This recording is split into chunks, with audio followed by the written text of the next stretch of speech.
Satu truk pasir. Cerpen karya M.H. Ainun Najib. Hidup ini haruslah penuh gengsi, sebab pada gengsilah terletak harga diri. Apa gerangan yang bisa dihadirkan oleh seseorang di tengah teman-teman, para tetangga dan relasi-relasi? Siapapun di dunia ini pasti membenarkan hal ini. Kalau tidak, maaf, tak usahlah kenal sama Gondo Laksono. Dan dalam hidup ini janganlah sekali-kali menyebut namanya. Gondo dengan istri dan 4 putra-putrinya memang hanya seorang sopir truk. Tapi gengsi sama sekali tak ditentukan oleh tinggi rendahnya tingkat profesi seseorang, melainkan tergantung kemampuannya menghadirkan diri, memberi kesan dan mengolah arti profesinya itu bagi penampilan harga dirinya. Jika tidak demikian, Gondo bukanlah Gondo. Yang penting seseorang itu jangan sampai bodoh dalam meletakkan diri. Semua orang tahu, tidak mungkinlah Gondo Laksono bisa sedemikian terhormat jika tidak karena kepintaran semacam itu. Demikian, maka ditetapkanlah keputusan itu. Dengan tekad yang bulat dan dada berdegam-degam, Gondo menghasilkan sisa es spritz. Kemudian berkata kepada ibu warung langganannya, "Tambah jeroan ayam itu 3, emping 5, dan gudang garam sebungkus. Catat saja di buku bon." Ibu warung itu melengos, tapi kemudian hanya bisa menarik nafas panjang. Utang Pak Gondo sudah hampir mencapai 30.000 dan belum ada tanda-tanda akan melunasi. Order angkutan truk akhir-akhir ini memang seret, tapi kewajiban membayar jika orang membeli tak ada hubungannya dengan order truk. Gondo beranjak tanpa peduli keluar warung. Segera dipanggilnya Suhar, kernetnya. "Iya, Pak," jawab sang kernet. Loncat bangun ia dari kantuknya di bangku panjang sambil di samping warung. "Kita ke Code sekarang." "Ada angkutan?" "Tidak, kita beli pasir." "Pasir?" "Iya, kenapa?" Wah, Pak Gondo nampak kesal dan suram. Suhar tidak cukup bodoh untuk tak menangkap suasana itu. Maka ia diam dan segera menyiapkan truknya. Seharian mereka terkatung-katung di warung itu. Order amat sepi. Sopir-sopir itu bersedih sepanjang hari, menutupinya dengan sendau guro kosong atau menguap-nguap saja seperti tubuh truknya yang menganga disiram terik. Dari sekitar 15 truk, hari ini hanya 2 yang dapat rezeki. Jancuk betul juragan-juragan itu. "Pasir untuk siapa, Pak?" tanya Suhar ketika truk mulai digas keras-keras oleh Pak Gondo. Sang sopir ini ternyata makin perang oleh pertanyaan itu. "Untuk siapa?" ia ganti bertanya dengan nada sesak. "Ya untuk saya, memangnya untuk mbahmu?" Suhar terkatup. Matanya dilempar jauh-jauh ke depan sambil satu tangannya menepuk-nepuk dadanya. "Alangkah pandirnya aku," pikirnya. Dan tak sepatah pun mulutnya mengeluarkan kata-kata sesudah itu. Ia ikut Pak Gondonya saja dengan bengong. "Kenapa pula ini orang?" gumamnya dalam hati. Terkadang diliriknya muka Pak Gondo yang mendung, mulutnya yang lebih banyak mingkem, dan ini agak berbeda dengan biasanya. Kemudian muka berminyaknya yang tak diusap, serta topinya yang dipakai terbalik. Sang kernet ini patuh-patuh saja pada suasana. Truk berhenti di pinggir Kali Codi, tempat orang ambil pasir dan menjualnya. Setelah berhenti, Pak Gondo menekan gas dengan kasar sebelum mematikan mesinnya. Lantas mematikan mesinnya. Lantas buka pintu itu keras-keras. Suhar sebenarnya ingin tertawa, tetapi karena tak ada teman untuk itu, maka ia putuskan nanti saja di rumah. Ia tertawa sepuas-puasnya. 1 truk penuh. Untuk apa gerangan Pak Gondo membeli pasir sebanyak itu?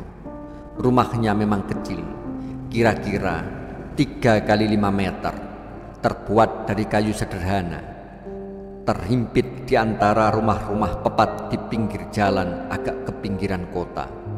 Tapi sepengetahuan Suhar, keadaan ekonomi Pak Gondo ini agak kurang cocok dan kurang masuk akal untuk dihubungkan dengan rencana pembangunan rumah. Tapi ya, pikir Suhar, siapa tahu Pak Gondo memang menang lotre. Dia kan orang baik, suka menolong, suka traktir, suka ngasih uang sama kawan. Kalau ada kerusakan mesin pada truk rekan-rekan sopir lain, tak ada lain, Pak Gondo lah yang turun tangan memperbaiki tanpa diminta. Ia ahli dan istimewanya tak mau diberi upah untuk itu. Ingat saja dulu waktu dia jadi supir bemo, hampir tiap hari di depan rumahnya nongkrong 3 atau 4 bemo yang rusak dan diperbaiki olehnya tanpa memungut bayaran. Sesungguhnya tidaklah bisa dibayangkan bahwa masih ada orang-orang yang lebih daripada Pak Gondo di kota ini. Jadi kalau Tuhan menjatuhkan kemenangan lotre kepadanya, sangat masuk akal. Itu imbalan yang sepantas-pantasnya. Bayangkan saja, ketika dia sibuk memperbaiki kerusakan truk atau bemo rekan-rekannya, dia tidak memperdulikan bagaimana keuangannya sendiri. Padahal anaknya 4. Alhasil wajarlah kalau Tuhan turun tangan menolongnya. Ayo Har. Suhar terkejut. Segera ia naik dan tak bertanya hendak kemana sekarang. Pak Gondo mengendalikan truk lebih cepat dari biasanya. Terasa sekali ia ingin cepat-cepat sampai ke tujuan. Ternyata memang ke rumahnya. Dengan gagah ia membelokkan truknya ke halaman rumahnya. Ya, sebenarnya bukan halaman, hanya jarak beberapa meter antara bagian depan rumah dengan jalan besar. Semua tetangga menyaksikan kegagahan truk itu. Istrinya sambil menyusui putranya yang terkecil berdiri menyambut kedatangan suaminya. Pak Kodrat, tetangga sebelah yang kebetulan ada di depan rumahnya, juga berdiri menyongsong Pak Gondo. Pasir? Pak Kodrat bertanya. Ya, jawab Pak Gondo sambil dengan gagah turun dari truknya. Mau dibawa kemana? Kemana? Ini telah sampai di tujuannya. Ada rencana baru rupanya. Pak Gondo tersenyum. Saya ingin ganti tembok kayu ini dengan tembok bata, katanya.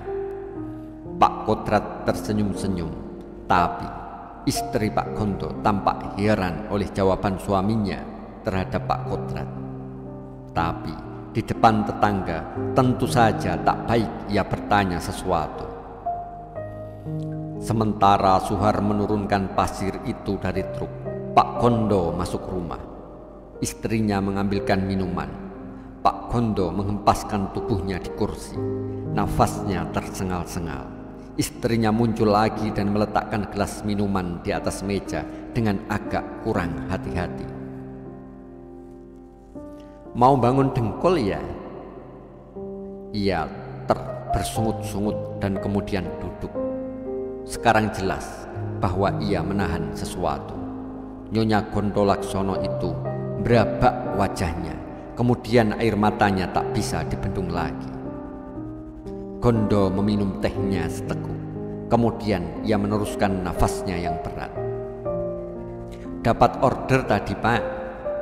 Gondo tak menjawab. Saya sudah menduga, kata istrinya lagi sambil setengah terisak. Pasir itu kau beli dengan sebagian besar sisa uang kita yang kau bawa tadi. Tapi pasir ini mimpimu yang tak bisa kau pahami lagi. Kenapa? Aku mau bangun rumah kita, dan kalau kau tak perbolehkan uang itu saya pakai beli pasir, saya akan ganti. Ganti dengan gundulmu apa? Nyonya Kondo meledak. Kau hanya sibuk bikin rencana dan sibuk berlagak pada tetangga. Aku tahu betul kau pulang bawa pasir hanya untuk memberi kesan kepada tetangga, seolah-olah kita ini makmur dan akan kaya. Justru ketika kau pulang kerja tanpa membawa hasil, aku sudah tak kuat lagi dengan mimpi-mimpi itu. Kita makin jatuh terperosok. Dari miskin kita makin jatuh miskin, dan makin jatuh miskin makin besar nafsumu untuk menunjukkan kepada tetangga seolah-olah kita ini berkecukupan. Sudah kubilang, apa gunanya semua itu? Kau jual mesin jahit dan perabot-perabot rumah kita hanya untuk beli TV agar kita tak kalah dengan Pak Leman. Padahal kita memang kalah. Dia pegawai negeri, anak-anaknya banyak yang sudah jadi dan sudah kerja. Sedang kita ini apa? Kau suruh bemo-bemo rusak itu kemari untuk kau perbaiki secara gratis, hanya untuk menunjukkan bahwa cuma kaulah montir ahli di antara kawan-kawan, dan hanya untuk menipu tetangga-tetanggamu seolah-olah kita ini gagah kaya karena penuh bemo-bemo di depan rumah kita. Dulu kusarankan kau kerja harian saja dengan truk itu, karena gajinya pasti, meskipun cuma sedikit. Tapi kau pilih borongan yang belum tentu dapat order, sementara setorannya banyak, sekedar untuk supaya di depan rumahmu ini ada nongkrong truk yang gagah setiap hari. Kau sudah kecelakaan 2 kali. Truk rusak, kau yang harus membiayai perbaikannya karena kau bukan pekerja harian. Lantas TV kau jual lagi untuk itu. Barang-barang makin habis, tapi kau tetap juga bandel. Dan sekarang kau makin mimpi lagi dengan pasirmu itu. Tahun dan nanti kau baru bisa membangun rumah. Nanti malam hujan akan turun dan pasirmu itu sedikit-sedikit akan merata dengan tanah. Kemudian tetangga-tetangga akan tertawa melihatnya. Tapi kau tetap pasang aksi di depan mereka. Aku tak kuat lagi. Anak-anakmu ini, lihat anak-anakmu ini. Mereka butuh nasi dan masa depan, tak butuh pasir dan mimpi. Nyonya Kondo berlari ke kamar, menghempaskan diri di atas dipan sambil memeluk anaknya yang kemudian menangis. Kondo Laksono tersengal-sengal di kursi.